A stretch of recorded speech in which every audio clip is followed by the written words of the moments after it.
Good morning, everybody. It is still morning. Yeah, it's still morning. It's what is this? May the 21st, 2020. All right, I get my stuff together. Get my mind right here. All right. So what are we looking at here? Well, looking at Fantasy Gamer #1 from Steve Jackson Games, and it's 1983. Is that right? August, September 1983. And we're concerned with the game in it, which was recommended to me by Rich McGee, who comments on a lot of war game channels, and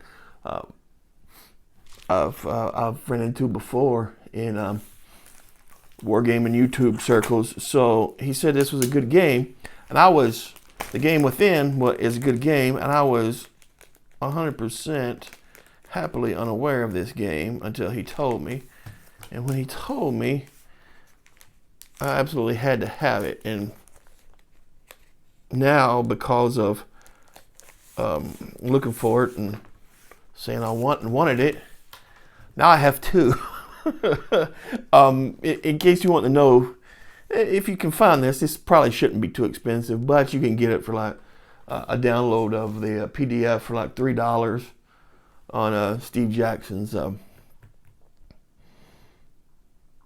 what is that, Warehouse 54, Warehouse 23, whatever it is, Steve Jackson's storefront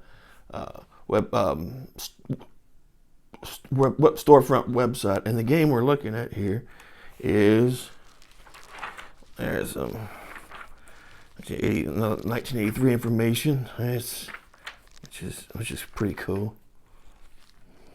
This was a gaming magazine that slasher flick, okay?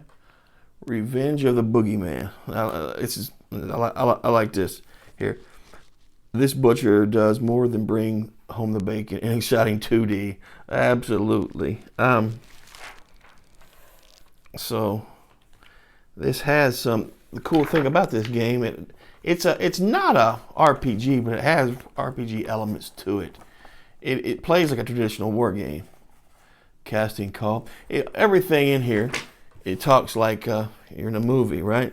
So one side plays the Boogeyman, which would be the total Jason Voorhees or the Michael Myers top figure.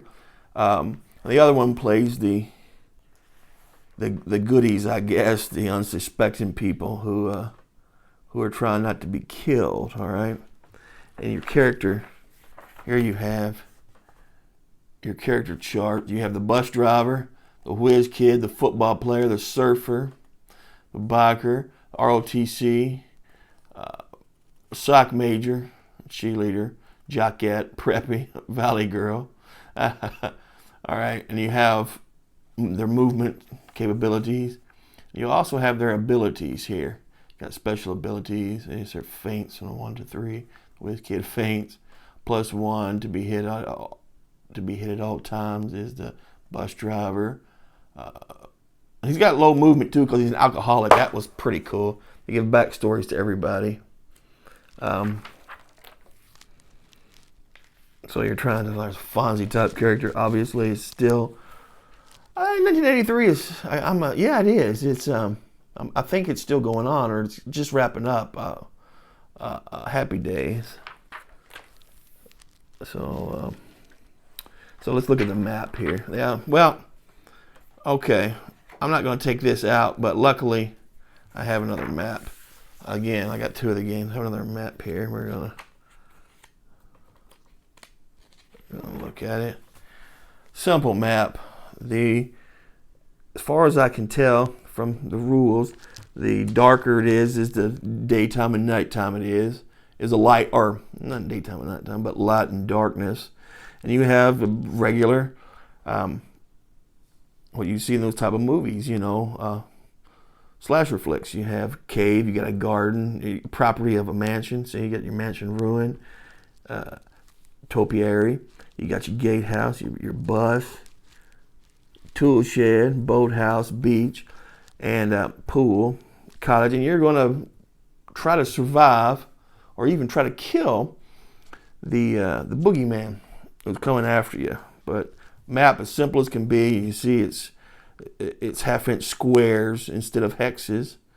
I'm not sure exactly how movement works, if you can move diagonally or just up and down, east of north, south, east, west. But we'll look at the counters here. Counters are not die cut. They're just they're okay. You're gonna have to cut them out, but they're okay. I mean, they're all right. Got some dummy counters here that's gonna play a big part in it. You've got 3 counters for your characters. One of them obviously a dead counter, alert counter, regular counter, alert counter, and your dead counter, and dummy counters. And you got your weapons here. Weapons you see in any kind of those films. Well, bow. Yeah, you see a bow in some of them. Butcher knife. What is that? Grappling hook. Machete. Butcher's knife. A bow. 2x4. Torch. A shovel. Driftwood. I think we call that a garrote, but it's garrote. It's what I've learned, what I've always called it. And but I think here we call it a garrote. Axe, pistol, and a pitchfork. The garrote is a Spanish word, but so that's probably like 8 pages of rules, and the rules deal with a lot of the rules. Pretty simple, very simple actually. And one side you're just playing the boogeyman, the other side just playing the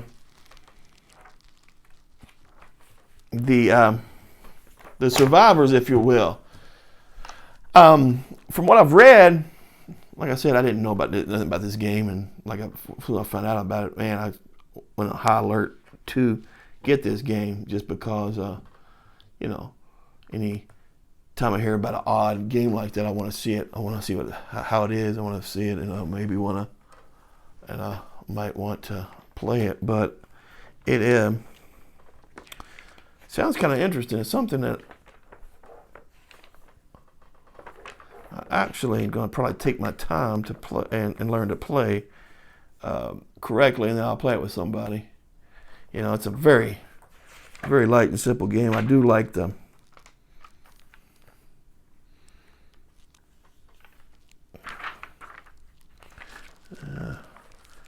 rules are kind of, there's some ambiguousness in the rules, as far as I can tell. I just read through them and kind of looked them over. I didn't really get deep into them or try to set up, but I did want to read them. We'll look at the blurb. Slash Flick is a 2-player board game simulating the action in body count movies such as Halloween or Friday the 13th, Silent Scream, that's when you don't hear too much, and others. Silent Night, Deadly Night's another one you don't hear too much. I liked that years ago. One player represents the boogeyman, a superhuman, maniacal mass murderer, and the other takes the part of the collection of victims he intends to murder. Movement takes place on the map at the center of this magazine. Using the counters bound into the center of the magazine, players will also need pencils, scrap paper, a ruler, and 2 6-sided die. Yeah, there is some. Whoop, there is some bookkeeping. Obviously, you're going to get hit points and when your movement falls down. But yeah, that's a map. It's very colorful, isn't it? But you know, old magazine game. I like taking a look at them. All right, that's all I got for you. Y'all have a great day. Might be back for you tomorrow with something. We'll see. Talk to you soon. Everybody be good. Bye-bye.